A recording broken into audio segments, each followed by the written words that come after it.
আৰু সকলোৱে এবাৰ তেখেতক আদৰণি জনাবলৈ অনুৰোধ জনাইছো। প্ৰিয়ংকা গান্ধী, প্ৰিয়ংকা গান্ধী, ধন্যবাদ। জয় আই অসম, জয় আই অসম, জয় আই অসম। श्री जितेंद्र सिंह जी, श्री गौरव गोगोई जी, श्री दीप गोगोई जी, मेरे साथी श्री राणा गोस्वामी जी, जिन्होंने 2 सालों से मेरे साथ उत्तर प्रदेश में काम किया है, और मंच पे उपस्थित सभी कांग्रेस के नेतागण, मेरी प्यारी प्यारी बहनों और भाइयों, आपका इस मीटिंग में बहुत बहुत स्वागत और आपको बहुत बहुत धन्यवाद कि आपने मेरा इंतज़ार किया। मैं पिछली बार जब असम आई तो मुझे जो चाय के बागान में काम करती हैं अपनी बहनों से मुलाकात करने का मौका मिला। मुझे आज बहुत खुशी है कि यहाँ पे तमाम मेरी बहनें बैठी हैं और मुझे महिलाएं ज़्यादा दिख रही हैं, पुरुष कम। तो मैं आपको बताना चाहती हूँ कि जब उस चाय के बागान में मैं गई और मैंने अपनी बहनों से बातें की तो मुझे बहुत सारी चीज़ें पता चली जो मैं पहले नहीं जानती थी। देखिए, असम की जो संस्कृति है, आपकी जो अस्मिता है, जिसके बारे में जो भी नेता आता है आपके सामने बात करता है, चाहे वो कांग्रेस पार्टी का नेता है, चाहे वो भाजपा का नेता है, हम सब यहाँ आकर आपको बड़े बड़े भाषण देते हैं और हम कहते हैं कि आपकी संस्कृति को बचाने वाले हम हैं। लेकिन उस चाय के बागान में जब मैं गई और मैं अपनी बहनों से मिली तो मुझे यह एहसास हुआ कि आपकी संस्कृति की रखवाली मेरे सामने बैठी हुई थी। जो चाय के बागानों में महिलाएं काम करती हैं, जो महिलाएं दिन भर मजदूरी करती हैं, जो घर गृहस्थी संभालती हैं, जो बाहर जाके प्रोफेशनल काम करती हैं, वही महिलाएं असम की माँ हैं, वही महिलाएं असम की बेटियां हैं और वही महिलाएं असमिया संस्कृति को की रखवाली करने वाली हैं। मैं जब घर गई तो फिर मौका मिला कि दोबारा असम आना है चुनाव के लिए, तो मैंने सोचा मैं कुछ भाषण सुन लूं, देख लूं कि दूसरी पार्टी के लोग क्या कह रहे हैं। तो कल मैं प्रधानमंत्री जी का भाषण देख रही थी और बड़ी गंभीरता से प्रधानमंत्री जी कह रहे थे, जो भाषण में उपस्थित लोग थे उनको बता रहे थे कि मैं आपसे एक बहुत बड़ा दुख, मेरे मन में जो एक बहुत बड़ा दुख है वो मैं आपके सामने प्रस्तुत करना चाहता हूँ, मैं आपको बताना चाहता हूँ। तो मैंने सोचा कि बहुत गंभीर बात होगी, असम की विकास की बात होगी, जो काम हो रहा है, भाजपा की सरकार ने कुछ किया होगा उसकी बात होगी। लेकिन मैं हैरान हुई कि अगले शब्दों में प्रधानमंत्री जी ने कहा कि एक 22 साल की महिला ने एक ट्वीट किया था और उस ट्वीट के बारे में वो चर्चा कर रहे थे और वो बहुत गंभीरता से ये बात कह रहे थे कि कांग्रेस पार्टी ने एक बहुत बड़ा षड्यंत्र बनाया है जिससे दुनिया में चाय समाप्त हो जाए। अब आप सोच सकते हैं कि अगर प्रधानमंत्री जी को इतनी छोटी सी बात पर, किसी एक 22 साल की लड़की के ट्वीट पर इतना दुख हुआ, उनको ये दुख हुआ कि कांग्रेस पार्टी ने अपने सोशल मीडिया पे 2 गलत फोटो डाल दी, बहुत दुख हुआ उन्हें। लेकिन जब यहां पे बाढ़ आई तो उनको दुख क्यों नहीं हुआ?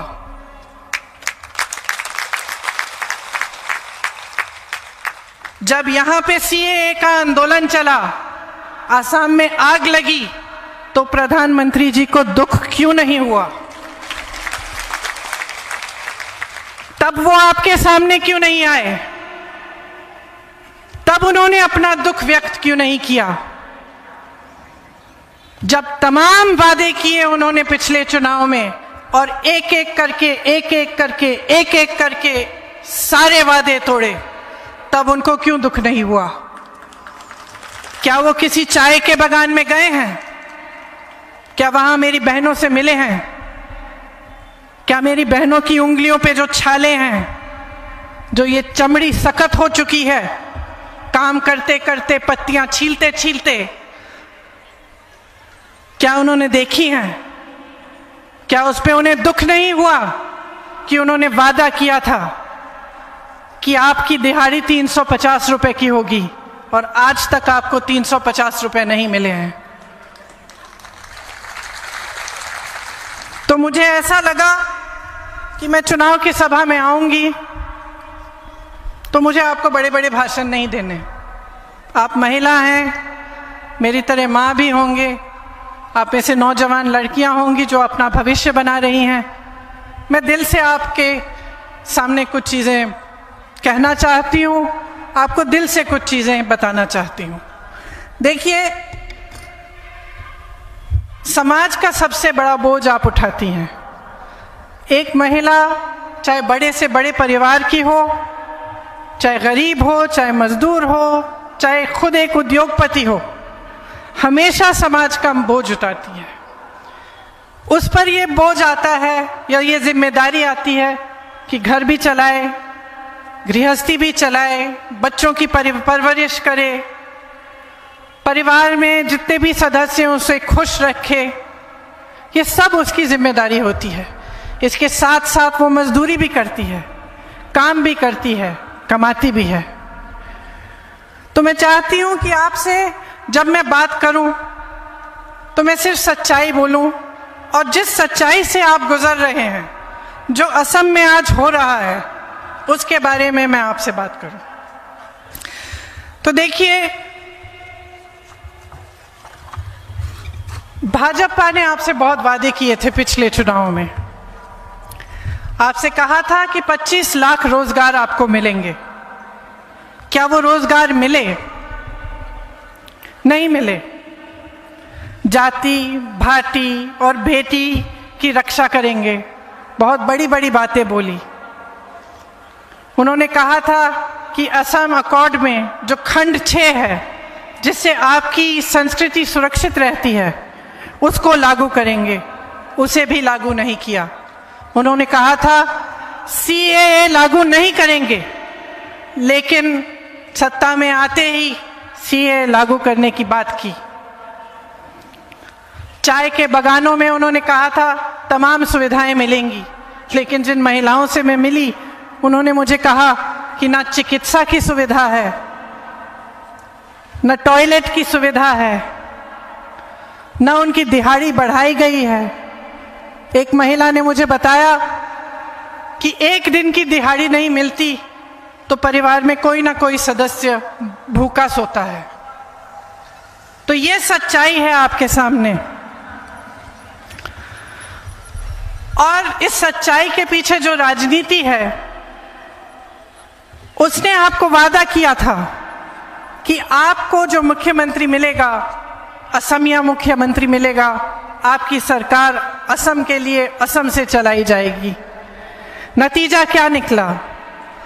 असम के 2-2 मुख्यमंत्री चल रहे हैं।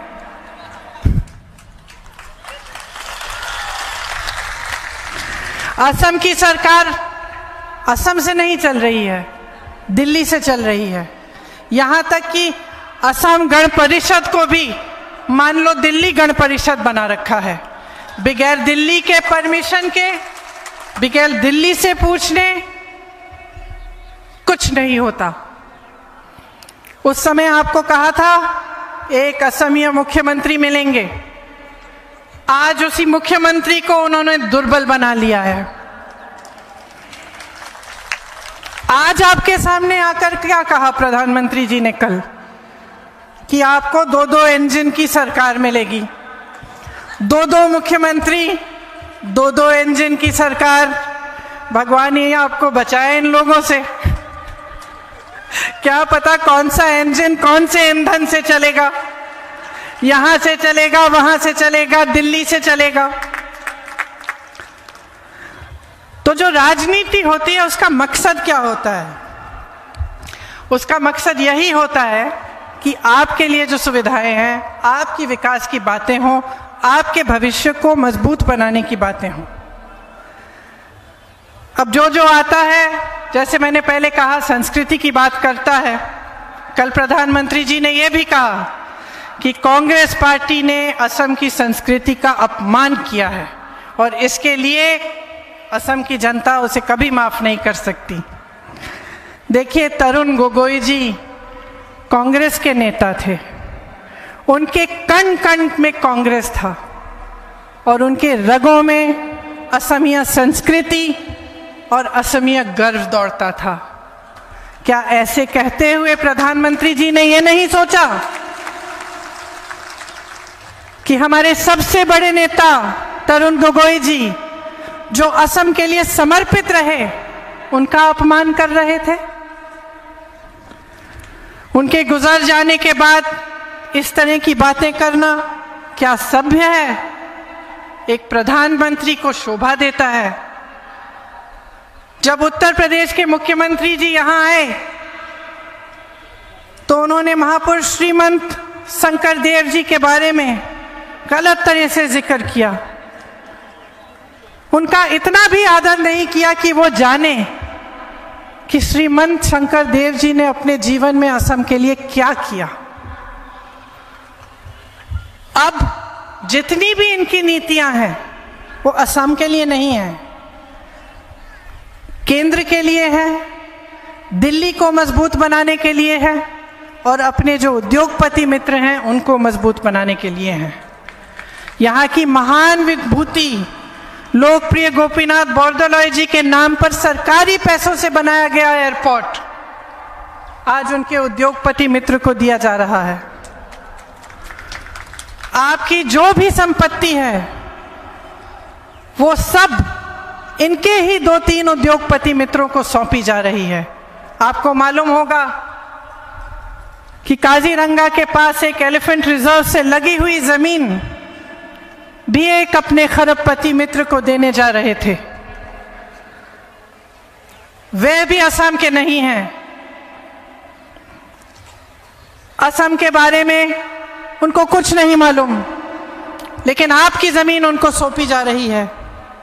एआईसीबी को प्राइवेट करने की योजना है, वो भी किसी बड़े उद्योगपति को सौंपी जाएगी। नागांव में भाजपा ने अपने एक खरबपति मित्र को किसानों की जमीन छीन कर देने की कोशिश की। जब असम की जनता ने विरोध किया तो महिलाओं पे लाठियां बरसाई, एक गर्भवती महिला को पीटा, किसानों को जेल में डाल दिया गया। सब कुछ सिर्फ उस बाहरी उद्योगपति मित्र को मदद करने के लिए किया। क्या यह असम की संपत्ति को बचाने का काम है? आपको याद होगा भाजपा सरकार अपने बाहरी खरबपति मित्रों को आपकी जमीन देने की एक ऑर्डिनेंस लेके आए थे। उसमें लिखा था कि उनको यहाँ की जमीन लेने के लिए कोई परमिशन, कोई क्लियरेंस, कोई लाइसेंस की जरूरत नहीं पड़ेगी।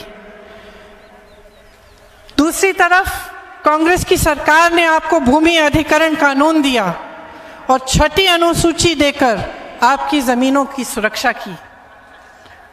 आज भाजपा सरकार की लूट का आलम यह है कि जमीन छोड़िए, एयरपोर्ट छोड़िए, रिफाइनरियां छोड़िए, आपके चिड़ियाघरों के ब्लैक पैंथर भी अपने उद्योगपति मित्रों के बेटों के लिए यहां से भिजवाए जा रहे हैं। कुछ नहीं छोड़ा है इन लोगों ने और अभी लंबी लिस्ट बना रखी है।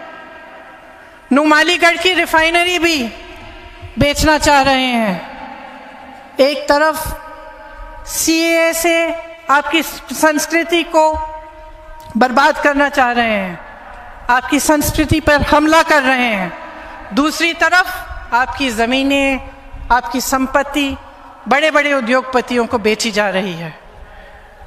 असम के लोगों ने जब सीएए का विरोध किया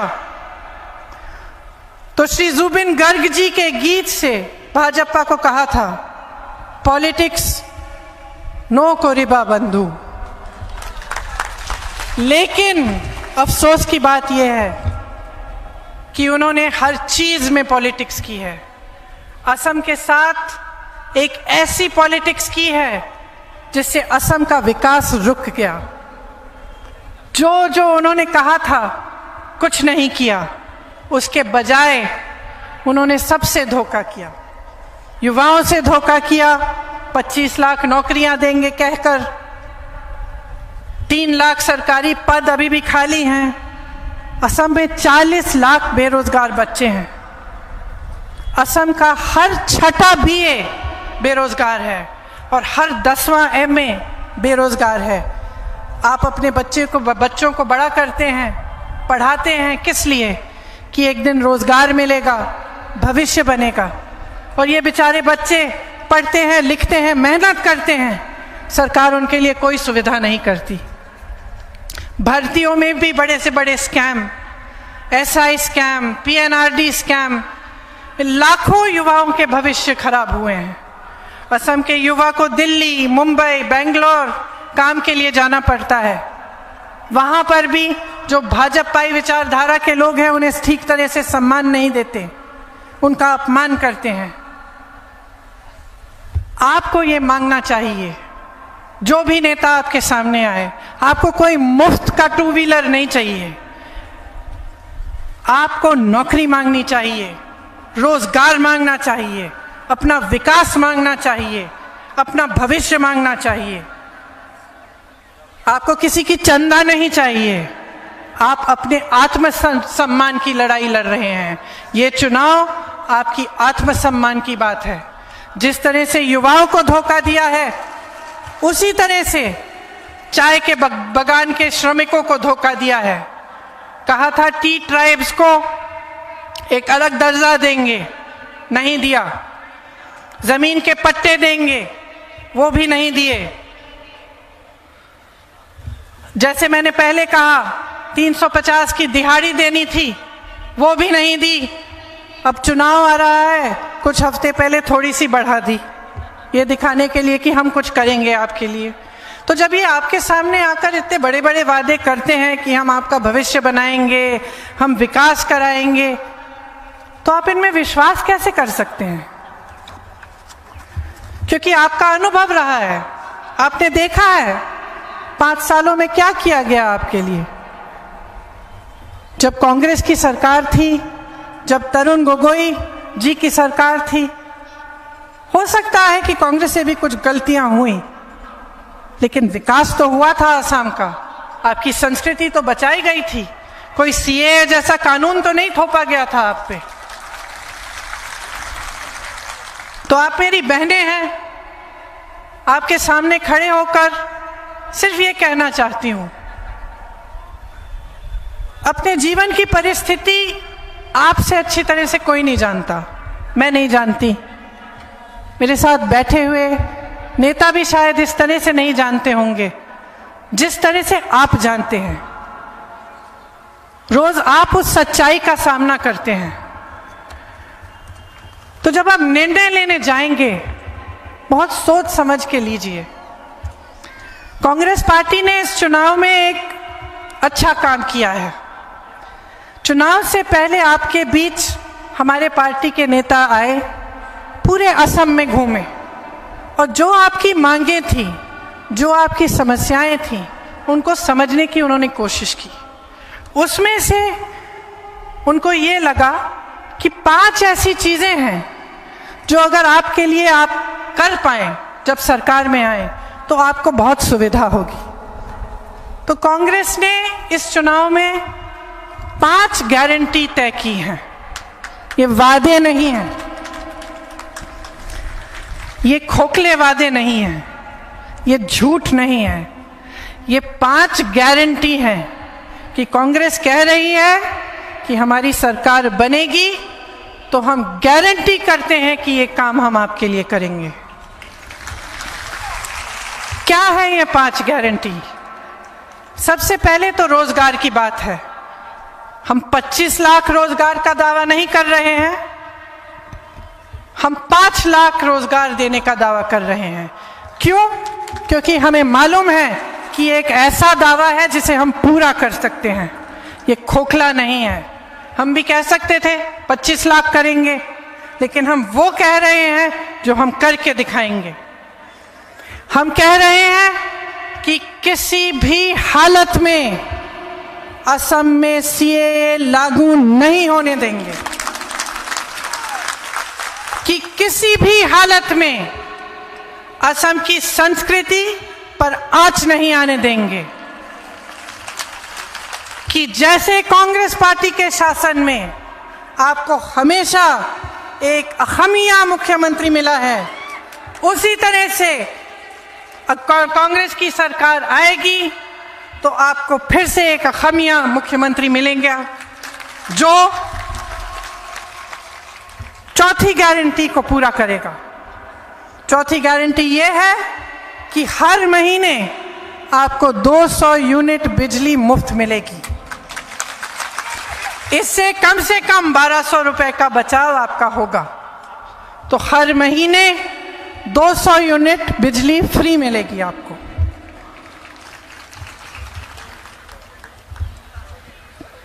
एक और गारंटी यह है कि जो टी ट्राइब्स के मेरे भाई बहन हैं, उसके लिए हम कह रहे हैं कि हम दिहाड़ी 365 रुपए की करेंगे। और ये मेरा अपना वादा है आपको कि हमारी सरकार बनेगी तो हम इसको कराएंगे। 5वां गारंटी आखिरी गारंटी है, लेकिन मेरी बहनें ध्यान से सुने, क्योंकि इसमें आपका सम्मान जुड़ा हुआ है। आप गृहस्थ हैं और जो काम आप करती हैं, जो महिला घर पे रहकर सारा काम करती है, बच्चों को बड़ा करती है, मेहनत करती है, उसकी समाज में बहुत कम पहचान है। समाज छोड़िए, सरकार कम पहचानती है। हम चाहते हैं कि आपको अपना सम्मान मिले, अपना पहचान मिले, कि जो गृहस्थ महिलाएं हैं उनको 2000 रुपए हर महीने उनके खाते में कांग्रेस की सरकार डायरेक्ट डालेगी। महिलाओं के खाते में ये पैसे आएंगे ताकि आप बचाव कर सकती हैं, आप अपने पैरों पे खड़े हो सकती हैं और आपने अपने परिवार के लिए आप भी घर में जो काम है उसको भी करते हुए कुछ कमा सकती हैं। तो ये हमारी 5 गारंटी है जो हमें आशा है कि जब हमारी सरकार बनेगी तो हम इन पर पूरी तरह से खरे उतरेंगे। अब राणा गोस्वामी जी के बारे में मैं एक बात कहना चाहती हूँ। राणा जी ने मेरे साथ उत्तर प्रदेश में काम किया। शायद पता नहीं आप जानते हैं कि नहीं, मैं उत्तर प्रदेश की प्रभारी हूँ कांग्रेस पार्टी के लिए। तो शुरू में जब काम करना शुरू किया तो राणा जी सब मीटिंग में आते थे, बहुत मेहनत करते थे और मुझे लगा बहुत मेहनती इंसान है।